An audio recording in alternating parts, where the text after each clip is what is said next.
నమో కృష్ణ నమో కృష్ణ నమో నమో నమ. కృష్ణుడు అందరిలో ఉన్నాడు.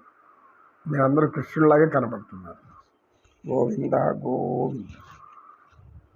ఆపద్బాంధవుడు, అనాథరక్షకుడు. ఆపదలో ఉన్నాము అంటే కాపాడుతాడు. నేను అనాథను అంటే రక్షిస్తాడు. ఇంకా అంతకన్నా మనిషి ఏం కాదండి. ఆయన పిలవకుండా ఎవరో లేదో మనం ఆశిస్తూ పోతూ ఉంటే మానవులకు బానిసలుగా బతకడం తప్పితే భగవంతుడికి భక్తులుగా మాత్రం ఉండం. అందుకే మనుజుడై పుట్టి మనుజుడు సేవించి అనునిదినము దుఃఖమందనేలా అంటారు అన్నమయ్య గారు. అన్నమయ్య శ్రీ అన్నమాచార్యుల కంటే జ్ఞానం కలిగిన వ్యక్తి, అన్నమాచార్యుల కంటే అద్భుత కవి గాయకుడు, వైతాళికుడైన ఆయన భగవత్ స్వరూపం. శ్రీ మహావిష్ణు యొక్క ఖడ్గం, హరిఖడ్గము అంటే నందకము అని పేరు. జన్ముడు ఆయన. ఆ కారణ జన్ముడు అందరినీ మైమరిపించడానికి, మురిపించడానికి. ఆయన వెంకటేశ్వర స్వామిని మురిపించాడు అంటే భగవంతుడు మురిసిపోయి ఆనందించి పరవశించిపోయాడంటే అర్థమేమి? ఆయన పరవశించిందా అంటే మనం కూడా పరవశించినట్లే. ఆయన ఆనందింప చేశాము అంటే అందరూ ఖచ్చితంగా ఆనందపడగలుగుతారు. ఎందుకు? పరమాత్మ ఆనందమే మన ఆత్మ, మన ఆనందం. ఆయన పరమాత్మ, మనం జీవాత్మ. పరమాత్మ ఆనందమే కదా మన ఆత్మ ఆనందించాల్సింది. కనుక భగవంతుని యొక్క జ్ఞానాన్ని మనం ఆనందించాలి, సంతోషించాలి, దైవ జ్ఞానం గురించి ఆలోచించాలి. ఆ వ్యక్తి కూడా ఒక 16 ఏళ్ళ అమ్మాయిని కూతురు లాగా తీసుకొని వచ్చారు. గురువుగారు, మా కూతురు ఎప్పుడు విచారంగా ఉంటుంది, ఏదో చెప్పాలని మాత్రం వస్తుంది కానీ చెప్పలేకపోతూ ఉంది. ఆమెకి ఆరోగ్యం అంతా కూడా ఆలోచనలు తగ్గించుకుంటే బాగుండు అని అంటున్నారు. మానసిక రోజు ఎలా చెయ్యాలి, ఏం చెయ్యాలి అని అడిగాడు ఆ వ్యక్తి. ఆ బిడ్డను చూడగానే సత్యనిష్ఠుడికి అర్థమైంది. తల్లి, నీవు నీ మనసుని ఎక్కడో పారేసుకున్నావు. అది ఎక్కడో పడిపోయింది కనుక దాన్ని వెతుక్కుంటూ ఉన్నావు. కనుక నీది ఒక మానసిక సమస్యగా మారింది. నీవు మనసు మానవుడికి ఇచ్చావు. ఎవరో మానవుడికి నీ చుట్టూ తిరిగాడు, నీ మనసుని అతనికి ఇచ్చేసావు. అంటే నీ మనసులో ఆ వ్యక్తి వచ్చి కూర్చున్నాడు. ఇప్పుడు ఆ వ్యక్తి నిన్ను దగ్గరికి తీసుకోవాలి, నువ్వు ఆ దగ్గరికి వెళ్ళాలి. ఇది నీ ఆలోచన. దీనికి తల్లిదండ్రులు ఒప్పుకుంటారో ఒప్పుకోరు, ఇది కూడా నీ సమస్య. కనుక ఇలా తల్లిదండ్రులను బాధించడం మంచిది కాదు అనే ఒక ఆలోచనలో కూడా ఉన్నావు. కానీ నీలో సంస్కారం ఉంది. నీ సంస్కారానికి గొప్ప జ్ఞానం ఉంది. సంస్కారం ఉండేవాళ్ళంతా జ్ఞానం ఉండే ఉంటారు, కానీ అనుమానంలో ఉన్నారు, అంతే, ఇంకేం లేదు. నీవు మనసు అనేది ఎవరికి ఇవ్వకూడదు.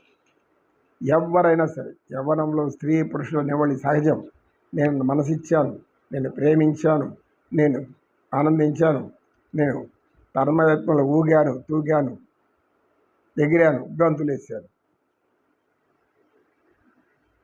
అది సుఖాంతమైతే పర్వాలేదు, కానీ ఇంకొక రకంగా అయితే ఇంకా తీరని ఆవేదన, ఆ తర్వాత మనశ్శోభ, ఆ తర్వాత ఇంకేం చెప్తాను, జాగ్రత్తగా విను.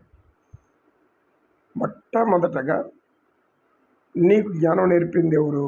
తల్లి ప్రసవించింది, తండ్రి జ్ఞానం చెప్పాడు, గురువు బోధించాడు. వీళ్ళు ముగ్గురు గురువులు నీకు ఏం చెప్పారో అది గుర్తు తెచ్చుకో. ఎందుకు? నీ మేలు కోసం, నీ బాగు కోసం చెప్పారు వాళ్ళు. నువ్వే చేస్తున్నావు. ఇప్పుడు యవ్వనం వచ్చింది కనుక ఎవరు నీ వెనక, నేను ప్రేమిస్తున్నాను, నేను ఆరాధిస్తున్నాను, ప్రేమ ఆరాధన, అందులో అది ప్రేమ ఆరాధన ఎవరికి అర్థం కాదు. అది కామం తప్ప ఇంకోటి ఏమి ఉండదు. ప్రేమ ఆరాధన అంటే ఏంటి? భగవంతుడికి ఇవ్వాల్సింది ప్రేమ ఆరాధన, ఆయన్ని ధ్యానించడం. దైవాన్ని విడిచిపెట్టి మానవుడి దగ్గరికి వెళ్ళిపోతే ఏమవుతుంది? మనసు కష్టాల్లో కూరుకుపోతుంది. కనుక నీవు ఎంచుకున్న దారి మంచిది కాదు. ఎందుకంటే ఆ దారిలో వెళ్ళావంటే నీ కష్టాలే సంభవిస్తాయి. నీ తల్లి తండ్రి నీ ప్రేమ కోరుతున్నారు, నీ యొక్క ఆనందం చూస్తున్నారు. అలాంటి మీ తల్లిదండ్రులను ప్రేమించు. తల్లిగా పూజించు, తండ్రిగా పూజించు, విద్య నేర్పిన గురువుకి నమస్కరించు, భగవంతుడిని ఆరాధించు. ఈ ఆరాధన నీవు ఇప్పుడు ఎప్పుడెలా ఆరాధిస్తున్నాను అంటున్నావో ఇప్పుడు ఎలా నీవు మునిగిపోయినావు తలమునకలుగా, దాన్ని మెల్లిగా తలస్నానం చేసినంత సులభంగా ఒంటికి ఉన్నట్టుకున్న మురికిని వదిలించుకున్నట్టుగా అలా వదిలించుకుంటా వచ్చేసి అదొక మురికిలాగా ఉంటుంది అనుకో. అలా దాన్ని వదిలించుకుంటూ వచ్చేసావంటే నీ లోపల శుభ్రమైన మనసు వస్తుంది. అంటే నీ మనసును శుభ్రం చేసుకో. నీవు చేసే పని మంచిదా కాదా అని నీకు తెలియదు ఇప్పుడు. ఎందుకు? యవ్వనంలో ఎవరికైనా మనం మంచి చేస్తున్నామా చెడ్డ చేస్తున్నామా అర్థం కాదు. అనేక చేయరాని విషయాల మీద వెళ్తూ ఉంటుంది, పనికిరాని విషయాల మీద వెళ్తూ ఉంటుంది. క్షణికమైనటువంటి ఆవేశాలు, క్షణికమైన నిర్ణయాలు, క్షణికమైన సుఖాల కోసం మనం వెంపర్లాడము. దానివలన నీ వలన నువ్వు బాధపడేది కాదు, అందరూ నీ చుట్టూ ఉన్నవారందరూ పెట్టినట్లు అవుతుంది. కనుక ఇలాంటివన్నీ కూడా అమ్మ తల్లి మొట్టమొదట అందరికి మీకుతో పాటు నీలాంటి వాళ్ళకి సూచనలు ఏమంటే, మనసు ఎక్కడా పారేసుకోకండి. అంటే ఏమి పారేసుకోవడం అంటే ఎవరికి పడితే వాళ్ళకి ఇవ్వకండి. మనసు భగవంతుడికి ఇవ్వండి. అప్పుడు భగవంతుడు నీకు జ్ఞానం ఇస్తాడు. జ్ఞానం ఇస్తే నువ్వేం చేయాలో రాజు మెచ్చింది రంభ అంటారు సామెత. కనుక రాజు మెచ్చింది రంభ అంటే రాజుకు 99 రంభలు ఉంటారు. రాజు మెచ్చకుంటూ ఇంకేముంటాడు? కనుక రాజు మెచ్చింది రంభ కాదు, తల్లిదండ్రులు మెచ్చితే అప్పుడు నీకు అది ఆనందం. కనుక నీవు మనసు మారాలి అంటే నీ యొక్క దారి దైవం మీద పంపు, దైవభక్తి పెంచుకో. నిత్యము శ్రీకృష్ణ పరమాత్మని ధ్యానించు, ఆయన విగ్రహం పెట్టుకొని పూజించు, ఆయనతో ఆనందించు, ఆయనతో పరవశించు. ఆ యొక్క ప్రేమమూర్తిని లోపల పెట్టుకున్నామంటే మనకు అసలైన ప్రేమ మీద అర్థమవుతుంది, ప్రేమస్వరూపుడు. కనుక అతన్ని ధ్యానిస్తూ కూర్చోమ్మా, నీ సమస్య పోతుంది. నీలో ఉన్నటువంటి ఈ అనుమానం కూడా వెళ్ళిపోతుంది. మీ తల్లిదండ్రులకు చెప్పు, నీలో చేసే తల్లిదండ్రులు తప్పు కాదు, కానీ ఎవరిని ప్రేమించాలి, ఎలా ప్రేమించాలి, దాన్ని ఏ విధంగా అనుభవించాలి, మనం అనుకున్న దానికి ఏమేం కావాలో సిద్ధం చేసుకోవాలి. సిద్ధం అంటే సిద్ధి అంటాం. సిద్ధించడం అంటే ఫలించడం, కర్త కర్మ క్రియ. కనుక కర్త కర్మ క్రియ వేరువేరుగా మారిపోకూడదు తల్లి. కర్తగానే ఉండాలి, కర్మగానే ఉండాలి. అంటే ఎవరి ధర్మబద్ధంగానే ఉంటేనే ఈ 3 రూపాలు సకాలంలో మంచి ఫలితాలను ఇస్తుంది, సుఫలితాలు ఇస్తుంది.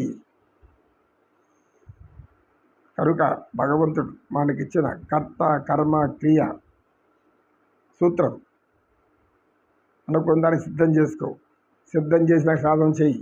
సాధన చేసినాక ఇంకేం గమ్మనే ఉండు. దానికి కావాల్సిన ఫలితం అది ఎత్తుకుంటే నీ కాళ్ళ దగ్గరికి వస్తుంది. ఓం నమ శివాయ. ఓం నమో నారాయణాయ నమ. ఓం నమో విశ్వరూపాయ నమ, విశ్వేశ్వరాయ నమ, అనంతాయ నమ, అచ్యుతాయ నమ, కేశవాయ నమ. నమో నారాయణాయ నమ. ఓం నమ శివాయ.